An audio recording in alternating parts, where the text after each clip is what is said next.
Beneath the sacred ground, the desert was quiet. Too quiet. Not even the wind moved the sand. In the middle of this silence, a group of masked aliens marched forward. Their skin was dark gray, their eyes glowing red beneath bone-carved masks. They carried torches, chanting in a deep, ancient voice. At the center of the group, chained and crying, was a small alien girl. Her glowing blue skin was covered in dust and bruises. Her silver-white hair hung in front of her face. She looked no older than 10. Her hands were tied, her tiny feet dragged through the sand. She didn't scream anymore. She had screamed when they took her. She had screamed when they carved strange symbols into her arms with glowing knives. Now, she just sobbed quietly. They reached a wide, flat area. Strange circular stones were placed in the ground, forming a symbol that only made sense to the tribe. At the center of that circle was a hole, freshly dug, a grave. The masked aliens forced her to her knees. One of them spoke in a sharp, cruel voice. "The blood moon comes, the ground must drink. The old ones must rise." The girl shook her head. "Please, I didn't do anything. I want to go home." They didn't listen. 2 warriors lifted her and lowered her into the pit. She kicked, she cried, but the dirt began to fall. One handful, then another, then another. Her voice became muffled. Her glowing fingers reached up, trembling, until they disappeared under the sand. They packed the grave tightly, silent again. The lead warrior raised his hands to the sky, letting out a scream that echoed across the valley. Then, they walked away. The wind returned. The desert swallowed the sound. Far away, across the same desert, a human man walked alone. His name was Jace, former soldier, now just a wanderer. He wore a long sand-covered coat and carried a small backpack with a scanner and a weapon. His boots left deep prints in the ground. He wasn't looking for trouble. He was following a signal, something strange picked up by his scanner 3 days ago. A weak pulse repeating over and over. Now, the signal was stronger. He held up his wrist device. Pink, pink, pink. The signal was just ahead. Jace squinted. The sun was setting, casting an orange glow over the rocky dunes. He walked toward a flat area. There was something off about the ground. As he stepped closer, his boots sank slightly into the sand. He looked down. The ground was warm, warmer than the rest, and soft. He kneeled, brushed the sand aside. Just a little. Then he heard it, a sound, faint, almost like a whisper. "Help." He froze. Jace dropped his bag, pulled out a digging tool, and began to clear the sand faster. His heart raced. More sand flew. And then, a hand. Small, glowing, trembling. Jace didn't think. He dug faster, clearing her face, brushing the sand from her mouth. She gasped. She was still breathing. Her eyes opened wide in terror, glowing softly in the fading light. She tried to scream, but no sound came out.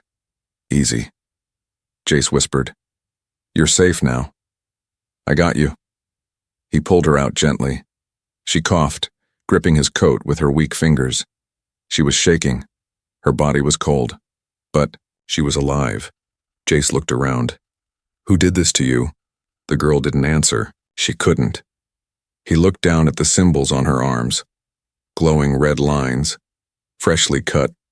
Something about them made his stomach turn. "This wasn't just some accident," he muttered. "This was a sacrifice."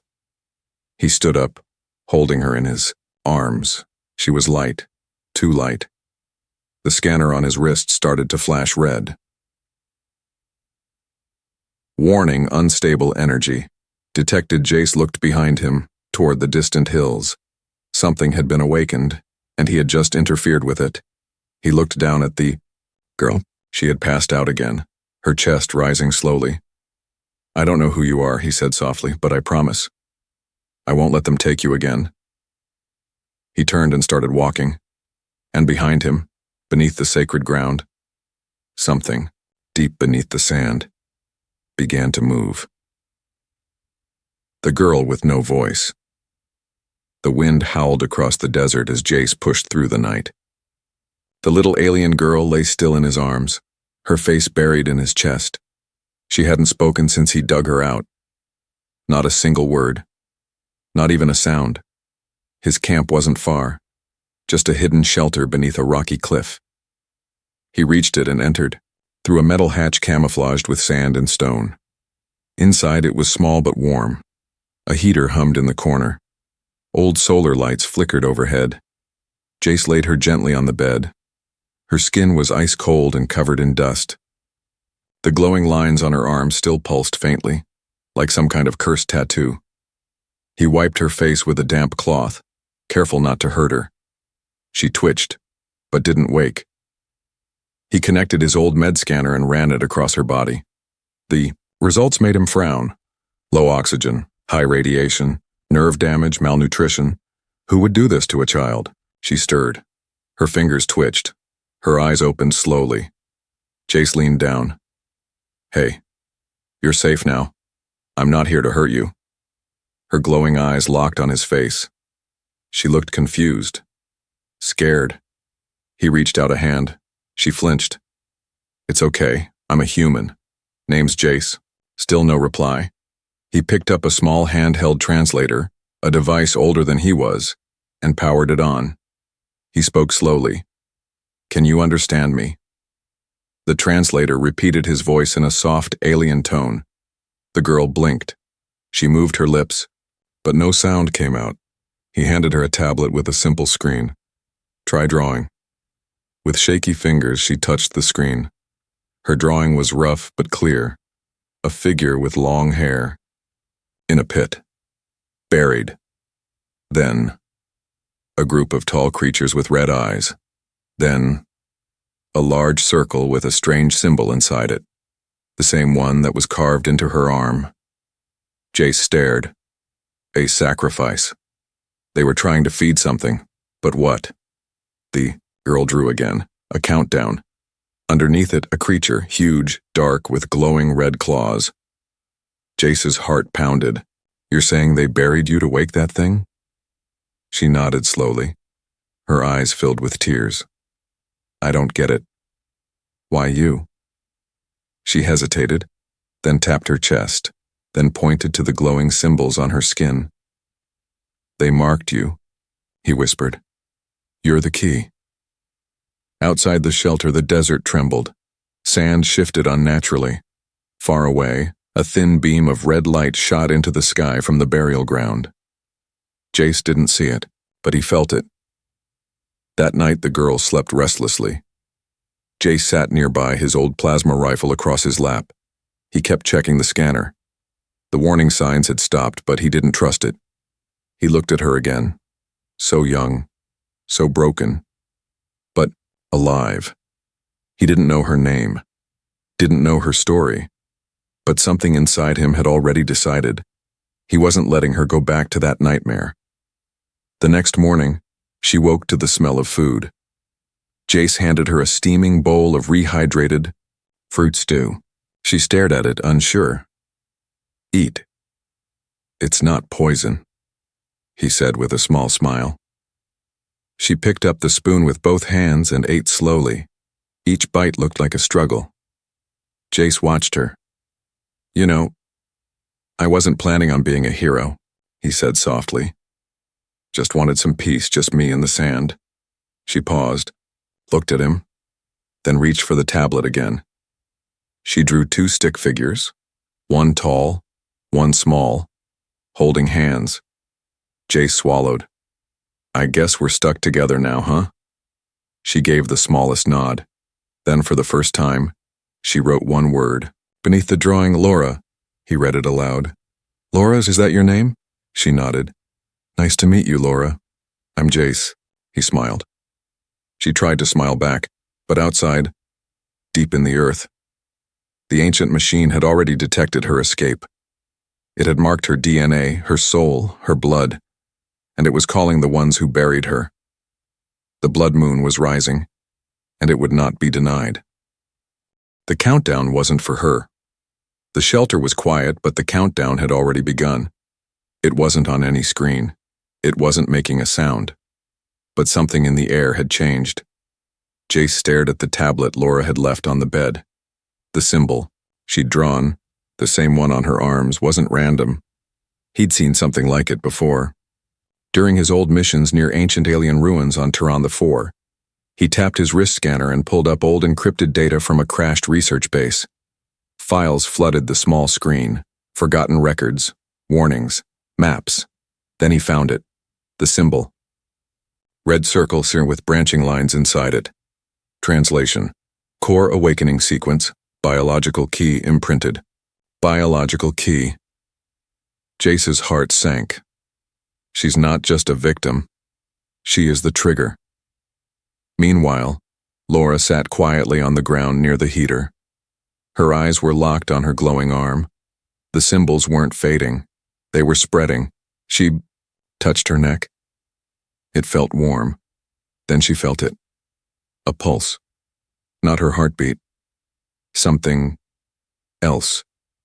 Something alive. She stood, walked toward the scanner near Jace's bag. It flickered red when she touched it. Source link detected. Countdown. 47 hours, 13 minutes remaining. Laura's lips parted in silent horror. The countdown wasn't for her to die. It was for something else to wake up. Jace turned when he heard the beep. What did you do? Laura pointed at the screen, then at herself, then raised her hands in the air like a creature rising. You're saying the sacrifice wasn't about ending life. She nodded slowly. It was about starting something. He sat down, gripping his head. They buried you alive because your body starts the awakening process. Laura stared at him. Her face was blank, but her eyes were full of pain. He spoke slowly into the translator. What happens when it finishes? She drew again. A giant circle, cracked open. Inside it, hundreds of smaller figures, all screaming, all burning. Then she drew a ship, falling from the sky. Jace leaned back, stunned. It's a prison, and you're the key to unlock it. Outside, far beneath the burial site, machinery long forgotten clicked to life. Buried, under layers of ancient alien tech, a massive black heart-like engine began to throb. Liquid metal flowed through forgotten pipes. Red lights blinked to green. The machine was waking up. Later that evening, Jace poured water into a kettle. He glanced back at Laura.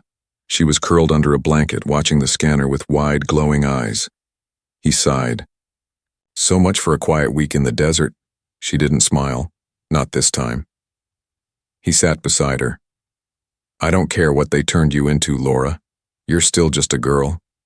She looked down, then slowly wrote a word on the screen. Run. Jace looked at her. They're coming? She nodded. He opened the shelter's comm unit and sent a signal blast across all nearby frequencies. To any human within range, stay clear of Sector Delta 4. Unknown hostile tech awakening. Coordinates attached. He ended the message, then looked at her. We're not running. Laura raised her eyes. We stop this. Whatever they buried, we don't let it come back up. But far away, in the dark halls of the underground temple, something ancient stirred. The creature within had no name. It wasn't God. It wasn't demon. It was just hunger, and the countdown was its leash. Soon it would be free, because the key had been found, and her name was Laura. The temple that hummed in the dust. The desert wind screamed louder than before, but under the surface, something else was humming. Deep. Heavy. Like the growl of a sleeping beast dreaming of war. Jace stood at the edge of a vast canyon, newly opened, like the earth had split on its own. Cracks stretched out in all directions like broken glass. In the middle was a dark, spiraling hole. Laura stood beside him, clutching his hand. Her bioluminescent lines were brighter now, pulsing in rhythm with the hum below. She didn't speak. She didn't have to. This is where they brought you, Jace muttered. Where they buried the others before you, right? She nodded slowly, eyes wide with fear. He looked down into the hole. It went deep, too deep for sunlight. Only a faint glowing red shimmer moved far below like blood under glass. He checked his rifle. Full charge. I'll go in alone, he said. You stay here. Laura shook her head fast. She pointed to the glowing marks on her skin. Then to the cave. It only opens for you? She nodded once. Jace sighed. Of course it does. They descended together, step by step, into the canyon. Sand turned to metal. Metal turned to black, stone. The walls were carved with strange shapes. Twisting vines, screaming faces, alien hands reaching upward like prisoners buried alive. Then they reached the entrance. 2 towering pillars stood on either side. The moment Laura stepped between them, they lit up. The gates opened with a groan like a dying animal. Inside was darkness. Then light. The interior of the temple was unlike anything Jace had ever seen. Not alien, not ancient, not technology. All of it. At once.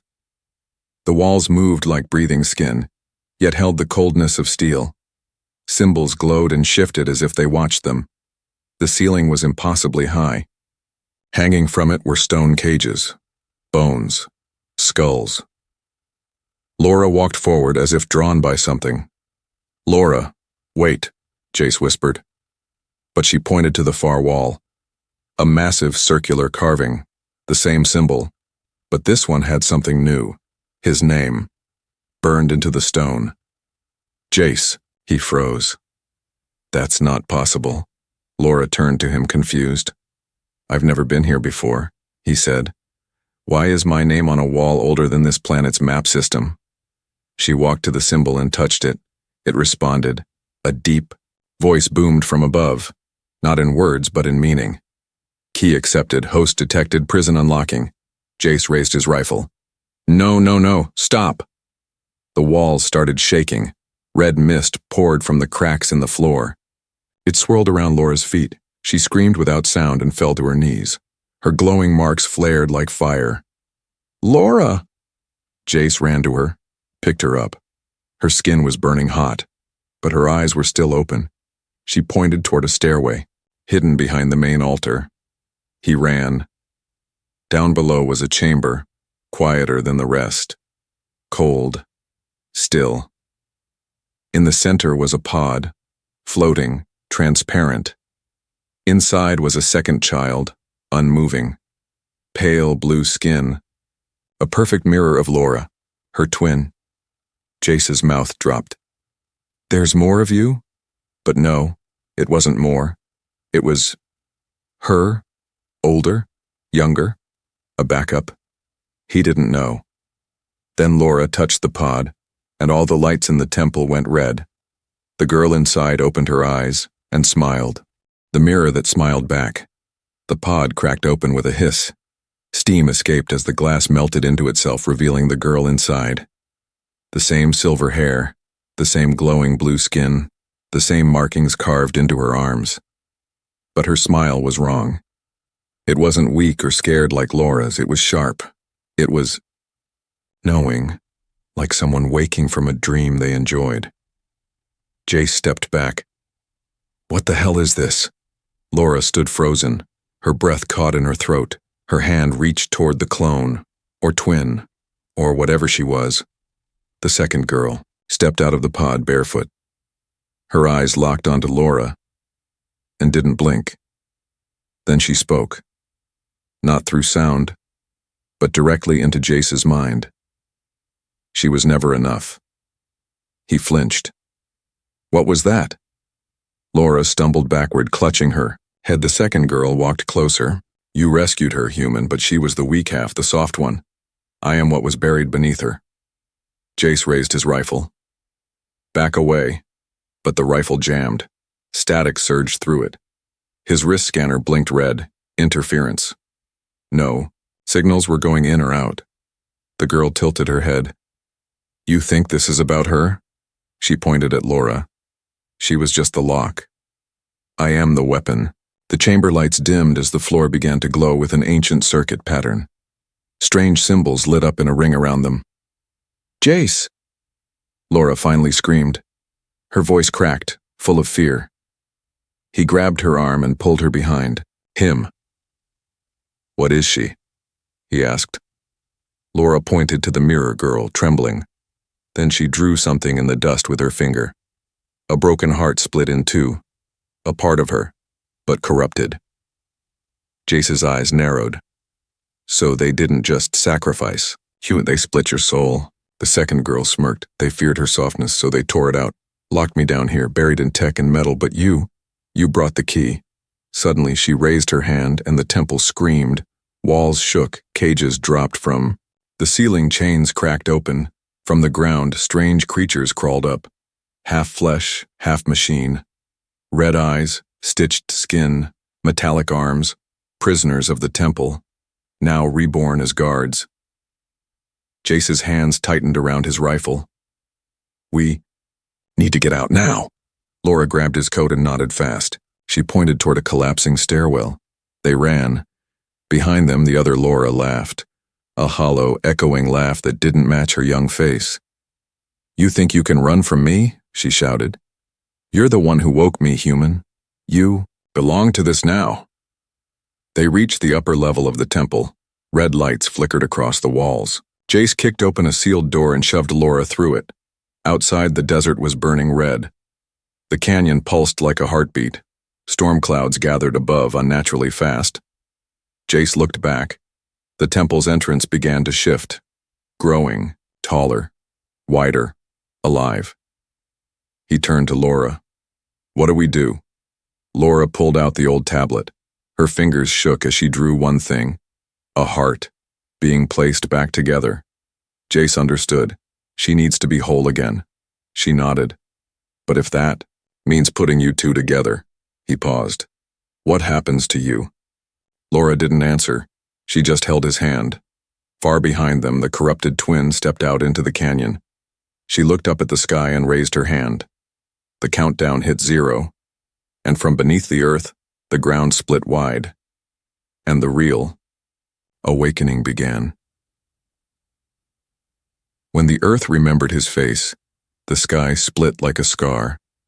Red lightning tore through the clouds as the desert below glowed with ancient, pulsing veins, like the planet itself had awakened from a long nightmare.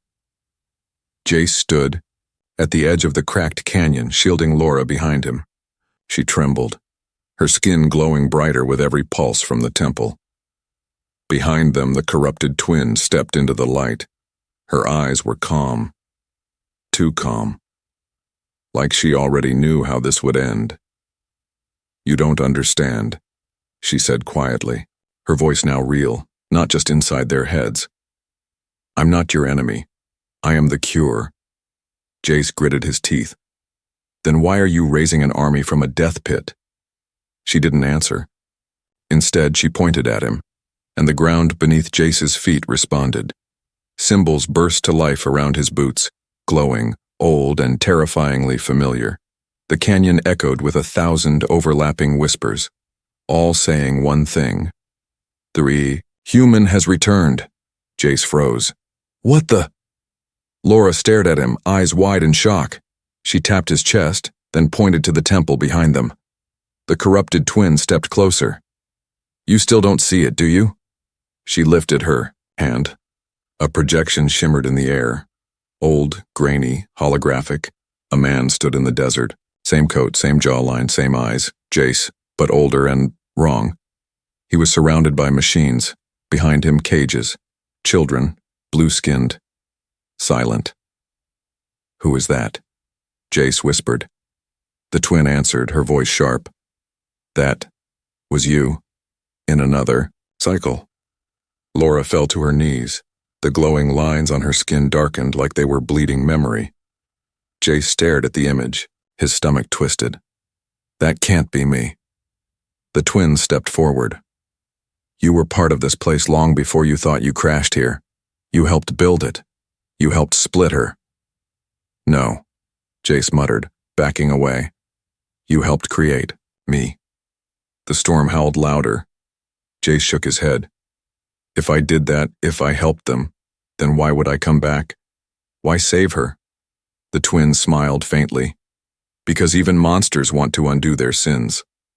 She held out her hand toward Laura. She is the pain you left buried.